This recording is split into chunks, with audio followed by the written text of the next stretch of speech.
Nkechi woke before the cock crowed, but this time it wasn't the sound of hunger that stirred her. It wasn't even the usual cold wind that crept through the broken window beside her mat.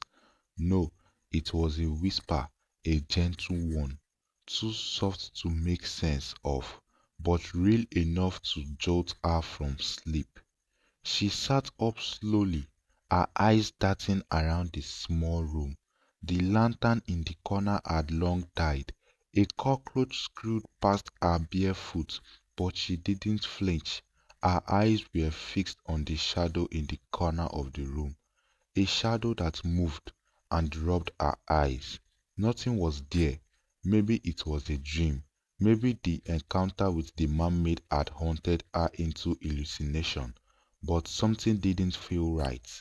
And then she saw it, a wet footprint, right there beside her sleeping mat.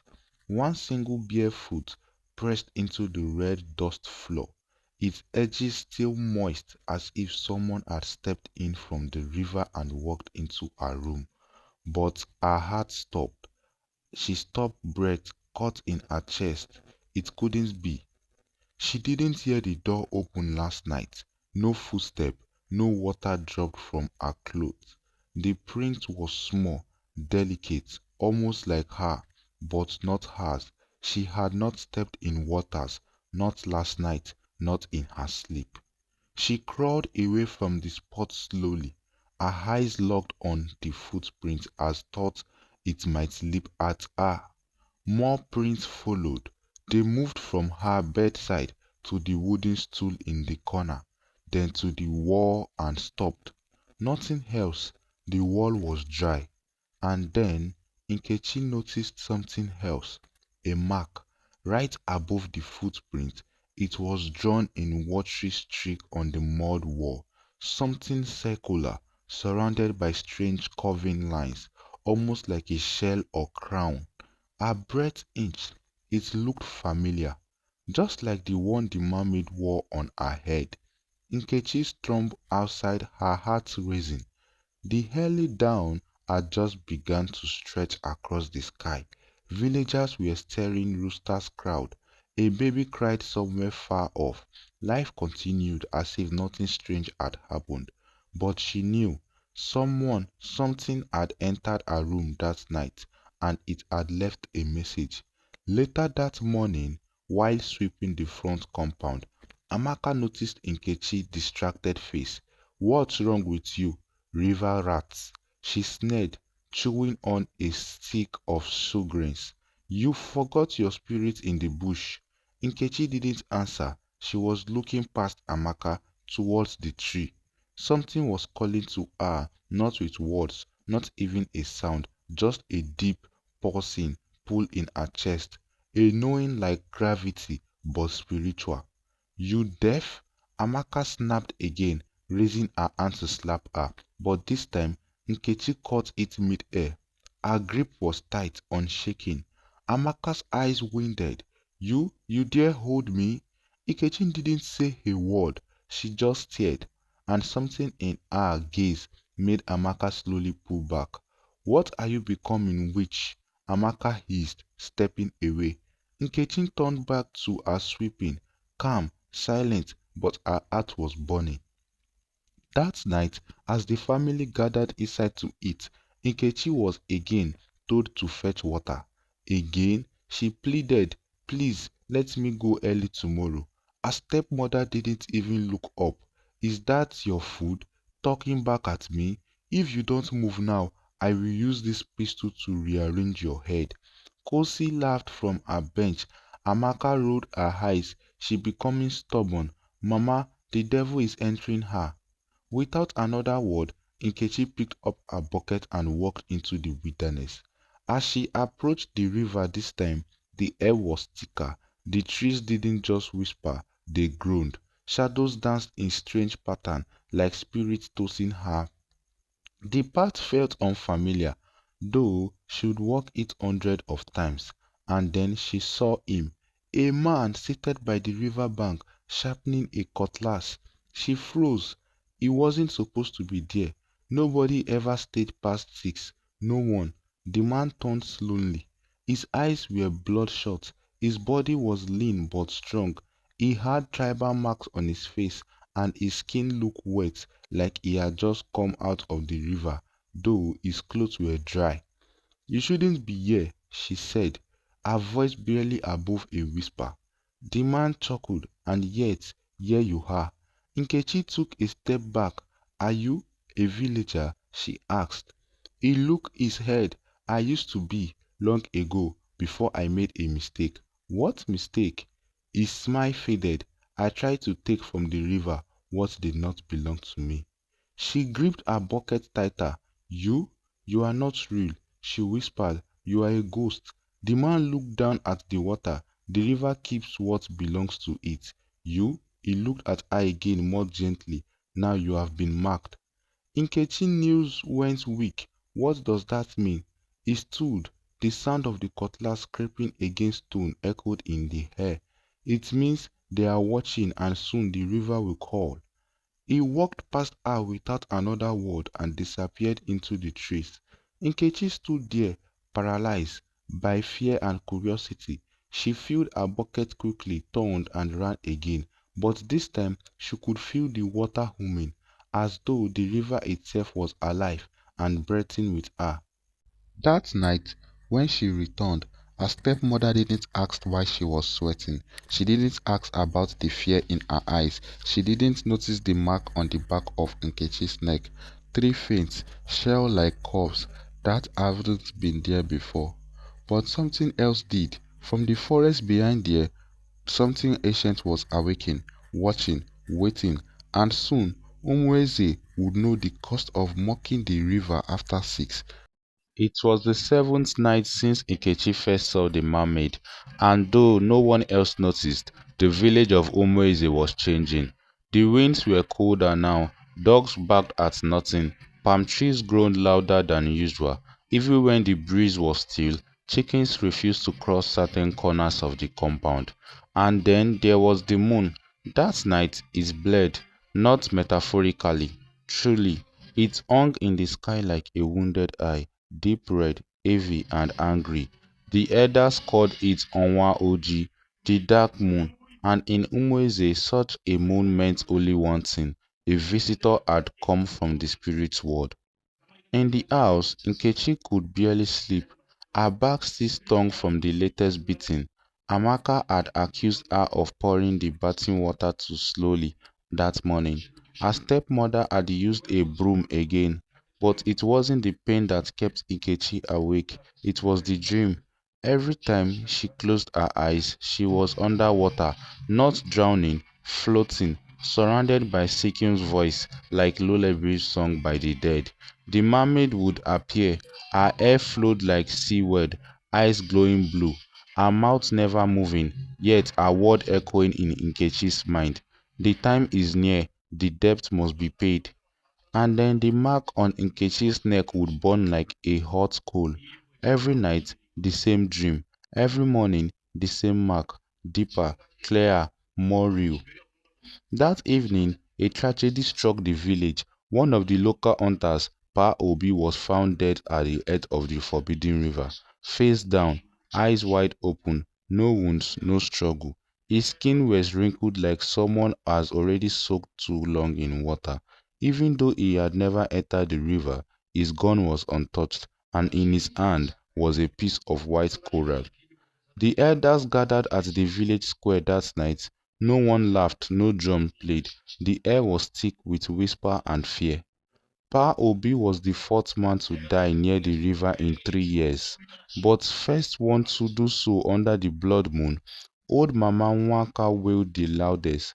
"I told you people, I told you, the river is angry. Somebody has disrespected the spirits of the water." Chief Okafor stood, his white wrapper tight around his belly. "We must call the Dibia. This is not ordinary, the gods are speaking." The Dibia, the village priest and seer, was a man named Igwe Mo, known for near blinking and speaking in riddles. He arrived that same night. He said nothing for a long time, just looked at the corpse, then started at the river, then at the moon. and finally at Nkechi. He pointed at her slowly, voice low and ancient. She has been seen. What is forbidden? Gas rose from the crowd. Nkechi heart froze. Me? Ngwemo nodded as if looking through her. The river does not visit the careless, it chooses. Amaka stepped forward, laughing bitterly. She's just a stubborn orphan, nothing more. She fetches water, that's all. What would a river want with her? But the Dibia ignored her. He pulled out a bowl of white chalk, crushed kola and goat's blood. He chanted for a long time, pouring the mixture into a round calabash. The pattern swelled, then settled into a shape. A crown, a trident, a shell. The same symbols Nkechi had seen on the wall after her dream. She has been marked by the Queen of the Depths, the priest finally said, and her life is no longer hers alone. That night, Nkechi was not allowed to sleep in the house. Her stepmother, afraid of being cursed, threw her out. She dragged her mat to the back of the compound and curled up under the pawpaw tree, her body trembling, her heart pounding.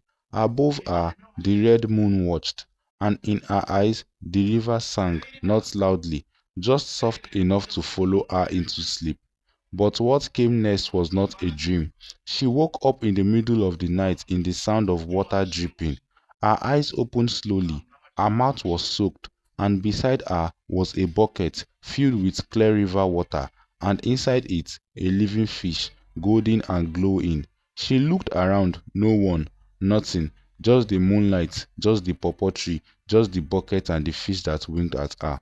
Nkechi screamed. The noise woke the neighbors. They ran outside with torches and lanterns, but by the time they arrived, the bucket was gone.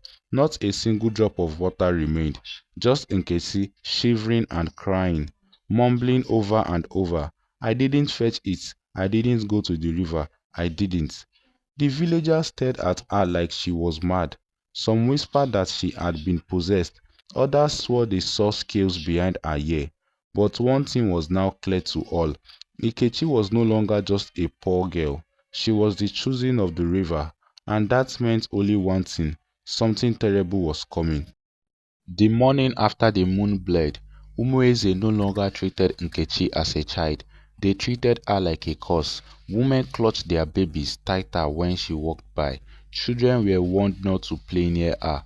Men crossed to the other side of the road, heads down, murmuring silent prayers.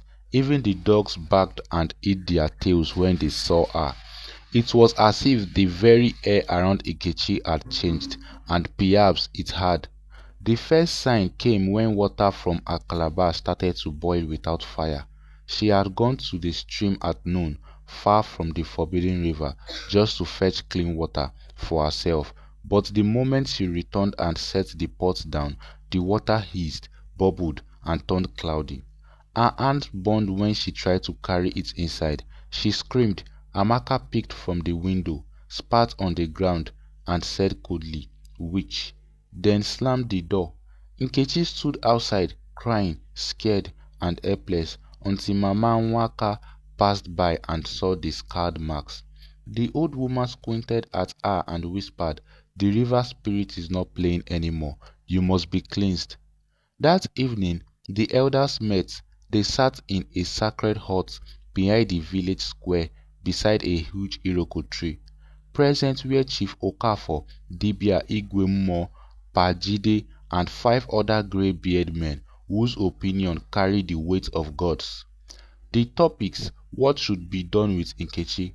She's only a girl, Chief Okafor argued, but if she truly been marked by the Queen of the Depths, we cannot allow her to stay among us unchecked. She is a danger to all.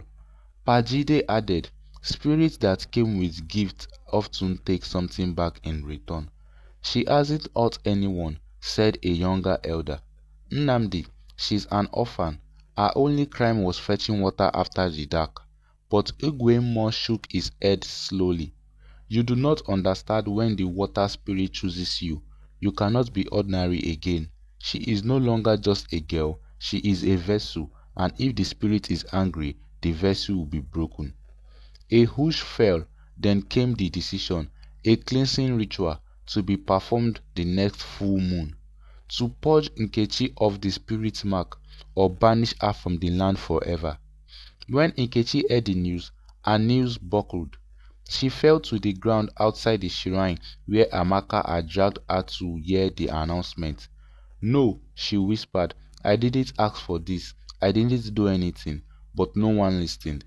The Dibia handed her a palm leaf and marked her forehead with unzu and white chalk. "You will fast for 7 days," he said. "Eat nothing, drink only from the earth. You will not speak unless spoken to, and you will not sleep indoors."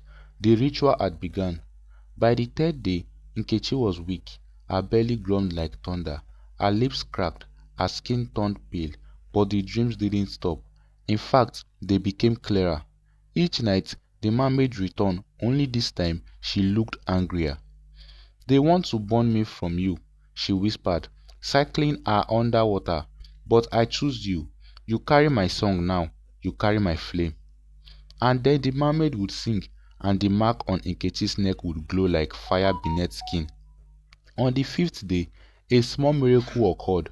Nkechi was lying under a mango tree, too weak to move, when a breeze swept past her face, cool and sweet. She opened her eyes. There, at her feet, was a bowl of roasted yam and a carved wooden cup filled with palm wine. She looked around. No one. Just a whisper in her ears. "You are not alone." She ate. Her strength returned. She stood, and as she looked down at her hands, she saw faint, webbing between her fingers. For a moment she panicked, then accepted it. On the seventh day, the villagers gathered at the edge of Akyooli Hill, when the ritual would take place. A fire had been built with herbs and dried leaves brought by Igwe Mo himself. Nkechi was made to stand in the center. The Dibia circled her, chanting, sprinkling salt, goat's blood, and powdered charcoal. "Spirit of the water, return to your ocean," he shouted. "Leave this girl and take your course with you." The crowd echoed him, but the wind changed. It began as a breeze, then became a storm. Thunder cracked, palm trees bent, dust flew into people's eyes. Then in the midst of the chaos, a voice was heard, not from Nkechi, not from anyone. It came from the sky, the fire, the river, and Nkechi's own mouth all at once. "She is mine." The fire exploded in blue flames. People screamed and ran. Igwemo fell backward, his chalk bow shattering, and Nkechi, she levitated just a few inches off the ground, eyes wide, arms stretched, and the mark on her neck glowing bright gold. A wave of water appeared out of nowhere and splashed across the fire, dusting it instantly. Then silence. The wind stopped, the trees calmed, and Nkechi dropped back to the earth unconscious. When she awoke, the crowd had vanished. Only the Dibia remained kneeling beside her, weeping softly. He whispered, "I was wrong. You are not cursed. You are becoming." That night, Amaka refused to take her back in. Nkechi wandered to the edge of the forbidden river. The waters were calm, and there, standing on the surface as if it were dry land, was the mermaid, taller than before, her eyes glowing like fireflies. "You have survived the cleansing," she said. "You are ready for the truth." And with a flick of a finger, she beckoned Nkechi forward. And this time, Nkechi stepped onto the river, not onto it, and it held her like earth. Nkechi stood on water, not in it, not drowning, not floating, but standing as if on firm earth. The river below her shimmered with silver light, reflecting a sky full of ghostly stars that didn't exist above. She turned to look behind her. The bank of the river had vanished. So had the trees, so had Umueze. Only the mermaid remained, tall, regal, and terrifying beautiful.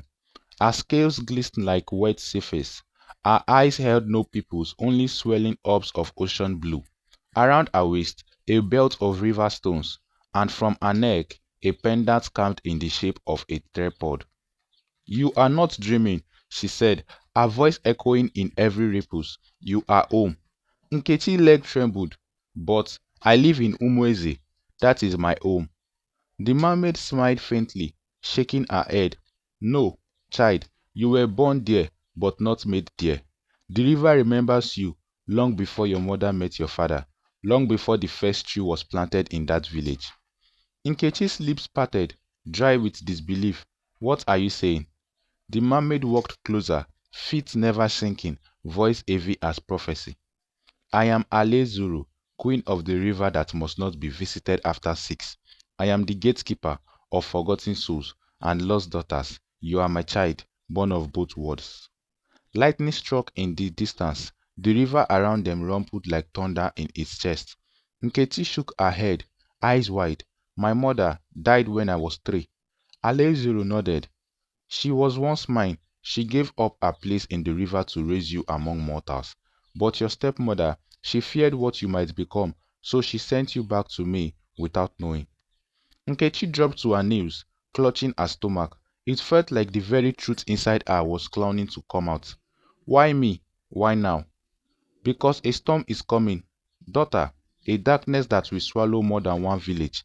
The boundary between the living and the drowned is breaking, and only a child of both can amend it. Nkechi sobered into her hands. This wasn't the life she asked for. She didn't want to be a gatekeeper or a warrior or a child of prophecy. She just wanted a mother, a home, maybe someone to love her. But the river doesn't ask what you want, it gives what it owned. Alezuru stretched out her hand. Come, I will show you what lies ahead. Nkechi stood. Her feet did not shake now. As she took the mermaid's hand, the water around them sped upward into a mirror of memories. It showed her mother heavily pregnant, bathing in the river under a blood moon. Her father kneeling by a shrine, begging Alezuru for protection when Nkechi fell ill as a baby. Amaka as a teenager speaking into a masked stranger at the village boundary, trading secrets for gold. The stepmother stirring herbs into a pot, whispering curse into her food. Then, a village headful in waters. Screams, children floating lifelessly, drums echoing under waters, and above it all, a dark figure with hollow eyes, its face made of rotting wood and fish bone, the river friend, as old as the land itself. He is waking, Alezuru said grimly. He feeds on disrespect, on broken covenants. Your village has forgotten its vows. Nkechi's voice was a whisper. What do I do? The mermaid gripped her hand tighter. You will return, you will prepare, and when the final moon is full, you will decide. Either break the boundary and become queen of both land and water, or let the river take back what the humans stole. The river fell away. Nkechi opened her eyes. She was lying beside the forbidden river, dry, breathing, alive. No one was around, but something had changed.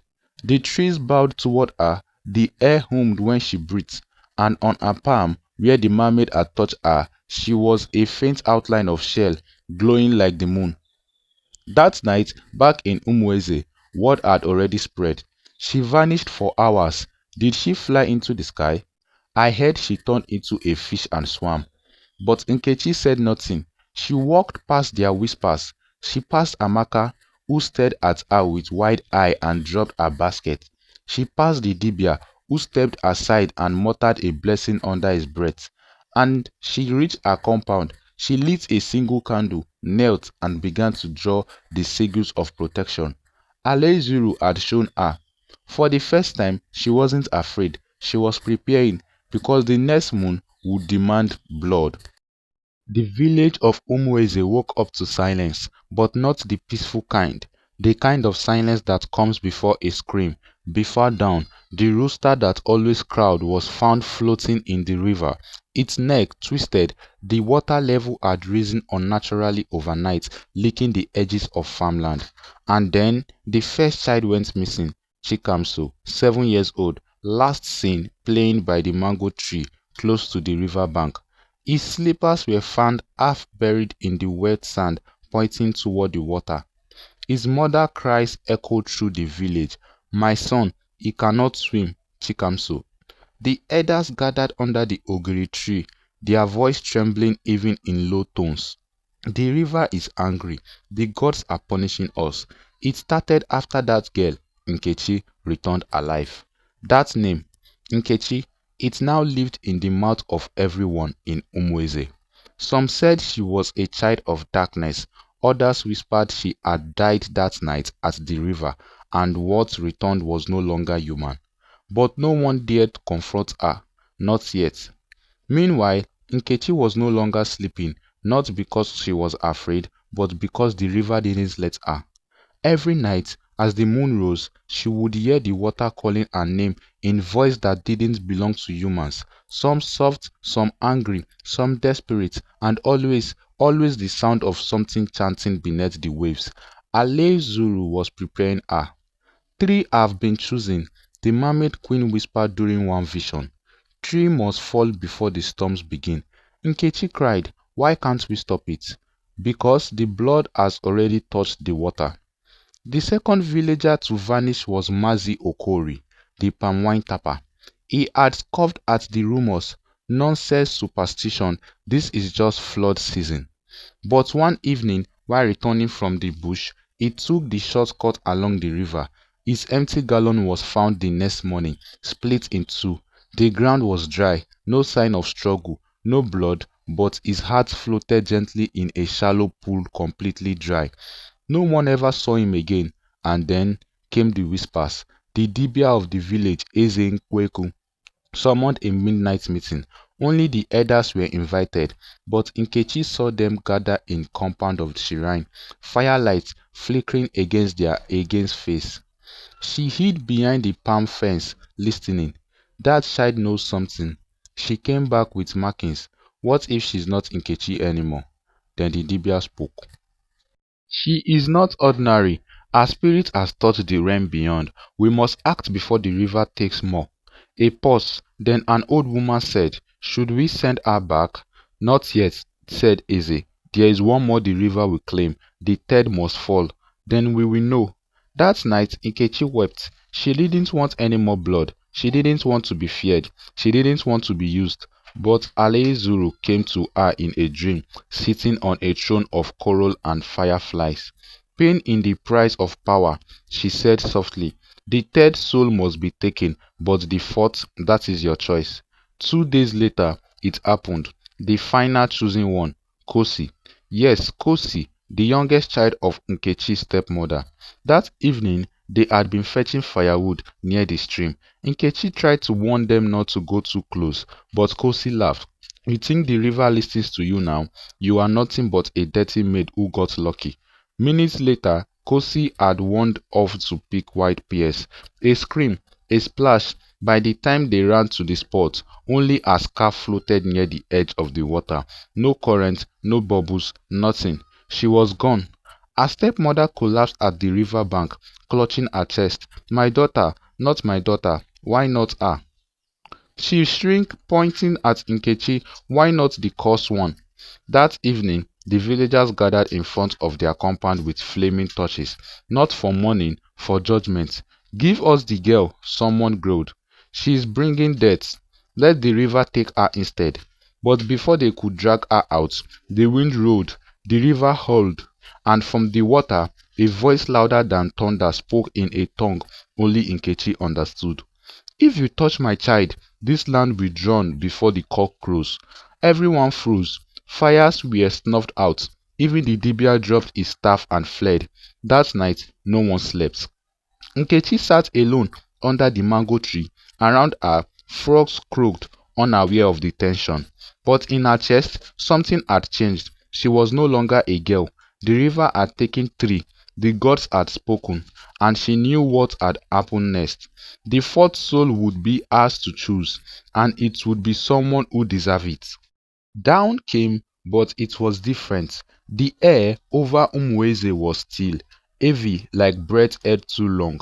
Clouds gathered in the east, not dark with rain, but pale and trembling, as though the sky itself feared what was coming. Nkechi sat by the river, not hiding, not afraid, but waiting. Waiting for the one the river had permitted her to choose. The fourth soul, the offering she had to make. She closed her eyes and Alezuru's voice echoed through her mind like the tide. "Choose wisely, child, for the river never forgets, and neither will you." Inside the village, tension built like smoke in a short room. The disappearance of Kosi, the death of Okori, the vanished of little Chikamso, they weren't story anymore. They were wounds. Everyone whispered one name, Nkechi, and her stepmother, bitter, shriveled by loss and hatred, stood before the elders demanding justice. She brought a curse to my house. She went to the forbidden river and returned with demons. Let her burn, or we will all. The Dibia nodded solemnly. Let the river judge her. That evening, a procession formed. Torches, chants, fear hidden behind traditions. They marched to the river where Nkechi waited alone, feet in the water. When she saw them, she didn't flinch, even as her stepmother stepped forward and spat at her feet. You killed my daughter. Nkechi looked up at the crowd, eyes glowing like something ancient lived inside her now.